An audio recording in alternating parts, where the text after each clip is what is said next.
বন্ধুরা, আমি চৈতালি চৈতালি ন্যাচারাল ভ্লগের পক্ষ থেকে সকল বন্ধুকে জানাই আমার আন্তরিক শুভেচ্ছা। বন্ধুরা, আজও আমি ঠাকুর শ্রী রামকৃষ্ণ এবং শ্রী শ্রী মায়ের কথা বলবো। আজকের আলোচ্য বিষয় হলো নেগেটিভ চিন্তা নয়, সবসময় শুভ চিন্তা রাখো। কেন ঠাকুর শ্রী রামকৃষ্ণ এবং শ্রী শ্রী মা কথা বলেছিলেন? বন্ধুরা, ভিডিওটা আপনারা সম্পূর্ণ দেখুন এবং শুনুন। আশা করি পুরো ব্যাপারটা আপনারা জানতে পারবেন। তাহলে শুনুন।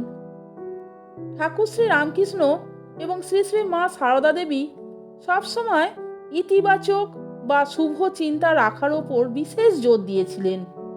তাদের এই উপদেশের পেছনে গভীর আধ্যাত্মিক, মনস্তাত্ত্বিক এবং ব্যবহারিক কারণ ছিল। ঠাকুর শ্রী রামকৃষ্ণ বলতেন, মানুষ যেমন চিন্তা করে তার জীবনটাও ঠিক তেমনই গড়ে ওঠে।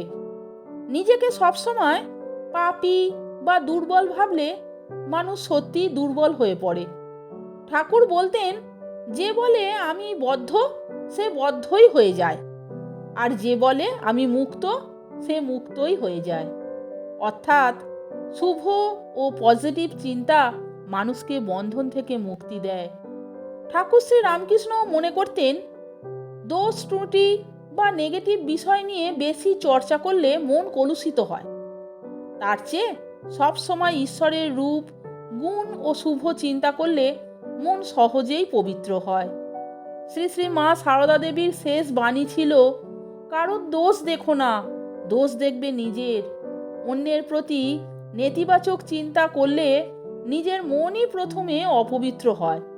সবার প্রতি শুভ কামনা রাখলে নিজের মন শান্ত থাকে। মা শেখাতেন যে জগৎকে আপন করে নিতে হলে শুভ বুদ্ধি ও ভালোবাসার প্রয়োজন, যা কেবল ইতিবাচক চিন্তার মাধ্যমেই সম্ভব। নেতিবাচক চিন্তা মানুষের মনের ভেতরে শক্তি ও কর্মক্ষমতা কমিয়ে দেয়। সবসময় শুভ চিন্তা বা ঈশ্বরের উপর ভরসা রাখলে মনের ক্লান্তি ও ভয় দূর হয়। শ্রী শ্রী মা সারদা দেবী সবসময় তার ভক্ত সন্তানদের বলতেন এবং আশ্বস্ত করতেন, ভয় কি, আমি তো আছি। এই ইতিবাচক আশ্বাস ভক্তদের মনে অসম্ভব মানসিক জোর জোগাত। খারাপ চিন্তা মনে আসা কি পাপ? এ বিষয়ে শ্রী শ্রী মা অসাধারণ কিছু কথা বলেছিলেন। সেটি হচ্ছে, আমাদের মনে কারণে অকারণে ভালো মন্দ নানান চিন্তার আবির্ভাব ঘটে। মন কখনো তাই শান্ত থাকে না। মা সারদা দেবী বলেছেন, খারাপ চিন্তা মনে আসাটা পাপ নয়, কিন্তু সেই চিন্তা মনে এলে তাকে প্রশ্রয় দেওয়া বা সেই অনুযায়ী কাজ করা পাপ। এখানেই লুকিয়ে আছে এক গভীর সত্য। খারাপ ভাবনা মনে আসতেই পারে, কারণ মন চঞ্চল, কিন্তু সেই ভাবনাকে যদি আমরা কাজে পরিণত করি তা পাপ হয়ে দাঁড়ায়। কিন্তু কেন আমাদের মনে খারাপ চিন্তা আসে? মা বলতেন, মনের মধ্যে খারাপ চিন্তা আসা স্বাভাবিক, কারণ মানুষের পক্ষে সবসময় ভালো ভাবা সম্ভব নয়। মা আমাদের শিখিয়েছেন, যদি খারাপ চিন্তা আসে তাকে জায়গা দেবে না। খারাপ চিন্তা যেন পাখির মতন আসে আর উড়ে যায়, মনের ঘরে যেন বাসা না বাঁধতে পারে। খারাপ চিন্তা দূর করার উপায় মা সারদা দেবী খুব সুন্দর করে বুঝিয়ে বলেছেন। মা বলতেন, মনের সংযম রাখতে হবে। চিন্তা তো আসবেই, কিন্তু সেই চিন্তাকে লালন না করে ঈশ্বরের চিন্তায় মগ্ন হতে হবে। ভগবানের নাম স্মরণ করতে হবে। মা বলতেন, নাম করো, নাম করো, নাম করো। খারাপ ভাব দূর করতে হলে ভগবানের নাম জপই শ্রেষ্ঠ উপায়। অপরের দোষ দেখা থেকে বিরত থাকতে হবে। মা বলতেন, কারোর দোষ দেখো না, দোষ দেখবে নিজের। অন্যের দোষ দেখলে নিজের মধ্যে কিভাবে মন্দ চিন্তা আসে তা বুঝতে হবে এবং নিজেকে শোধরাতে হবে। একবার এক ভক্ত মায়ের কাছে এসে বললেন, মা, আমি পাপ করেছি, আমি অনুতপ্ত। মা স্নেহ ভরে বললেন, এসো মা, ভিতরে এসো। তুমি বুঝতে পেরেছ পাপ কি এবং তুমি অনুতপ্ত। এটাই আসল। পাপের জন্য অনুতপ্ত হওয়া এবং বুঝতে পারা, এটাই আসল কথা। মা আরও বলেছেন, পাপের পথ যদি অনুতপ্ত হও তাহলে মুক্তির সম্ভাবনা তৈরি হয়, কিন্তু পাপ করে যদি মানুষ ভুলে যায় তখন তার বিপদ।